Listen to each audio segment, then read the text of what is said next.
Oops. Oh, sorry. Hi, you there? Hi, guys. I thought I'd just drop in and tell you a little story. Since we're all on lockdown, in isolation. And this story is called The Slow Worm. It's a real story. It happened to me in my life. And it takes about 5 minutes to tell. So if you've got that 5 minutes and you're interested, here we go. So first of all, we're going to go back about 15 years in time to a different time in my life when I wasn't running a full-time business teaching prehistoric skills and wandering this path. I was actually also a scaffolder, right? And I had to work as a scaffolder to make my income in life. And I was working on a building site, and my boss came along and talked to me for a couple of minutes. And as he went away, I had to pick up the foundation of what we were standing the scaffold on. And you get a little piece of wooden board, chopped up scaffold board, right? And we call that the sole board. So I picked it up, and this little slow worm wiggled out. Now, I don't know if you've ever seen one, but they're smooth, black and shiny. They have little black eyes and a little black forked tongue. Incredible little creature. And I picked it up and I was like, wow, that's amazing. And I heard a little voice inside my head, right? You know, and it said to me, that's your boss's spirit animal. Now, what? I thought, okay. While I was working for that company, I kept getting these little jobs coming in where I had to go to shows and teach flint knapping and do random stuff like that. And that was getting more and more busy. And I wanted to go over and do it full time, but I just couldn't quite take that risk. And I made this decision inside my head. And the decision I made was that next time I saw a slow worm, that would be the day that I'd take my scaffold belt off and I'd never do that again. And I'd commit myself to this line of work that I do now.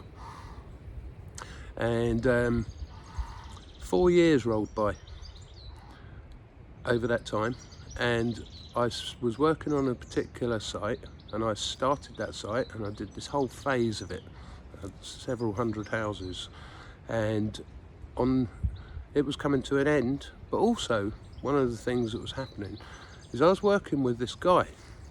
Now, I'm not going to name him, but he picked me up to take me to work one day, and he's driving to work, and this bird flew in front of the car, right? He had loads of time to take his foot off the accelerator just for that bird, right? But he didn't. And then he proceeded to call it a stupid, brainless animal. And I looked at him and I thought, you know, that is about the lowest. I really didn't, you know, from that day I was like, yeah mate, I've got your number. And but I had to work with him, you know, you get assigned a partner, and that was my partner. And we were working together, and the company was changing, right? It was being brought out, and we were no longer going to be paid a day rate. We were actually going to be self-employed. So I asked for redundancy. They said, well, you can have it, but you won't be working with us after that. I said, that's fine. And but they did want me to work for them. So as I'm taking up the last boards on this phase, I said to the guy, I said, the sole boards are mine, okay? And he looked at me and he says, you're not still looking for that slow worm, are you? And I was quite shocked. I was shocked that he even knew what one was. So I said that. I said, do you know what? I said, I'm surprised that you even know what a slow worm is. And he goes, oh yeah. He says, yeah, I know well. He says, I used to live in Bedfordshire, in this particular place there was hundreds of slow worms. And he said, quite often they would get injured with machinery or whatever. And he said, I used to keep a big aquarium and I used to nurse them back to health in it. And I looked at him. Now, this is the very last thing that I did on the site, and it was the very last conversation I had on the site. And I recognised something. I recognised that although I'd been looking for the slow worm, I was working with the guardian of the slow worm, and that last conversation, he released that piece of information to me. Now, as I walked off of that site that day, it was like walking over a rainbow, because I knew that that was my last day and that I was going on to this new journey, a new chapter into my life. There was a splendid acknowledgement that nothing was going to go wrong.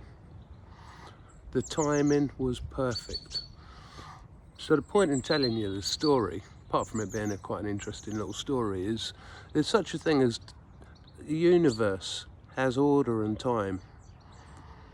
And sometimes when you can look at the passage of the way your life weaves through that, and you can see the synchronicity. And that was quite clear to me what happened right there. And it's just like this virus. There's going to be a synchronicity. I know there's going to be losses, but we're going to be on a journey. We're going to synchronize our way through it, and we're all going to come out the other end. And in a lot of ways, there'll be some changes, and I'm hoping to manifest into a better change. I'm currently pulling up brambles and reclaiming a little bit of the garden, and I visualize that what I will do is I'll actually start doing a little bit of growing some food and exploring that as a new journey. It's something I wanted to do for a long time and didn't have the time to do it. So what we're doing is we're manifesting positive change. Hope you enjoyed that story. All the best. See you soon.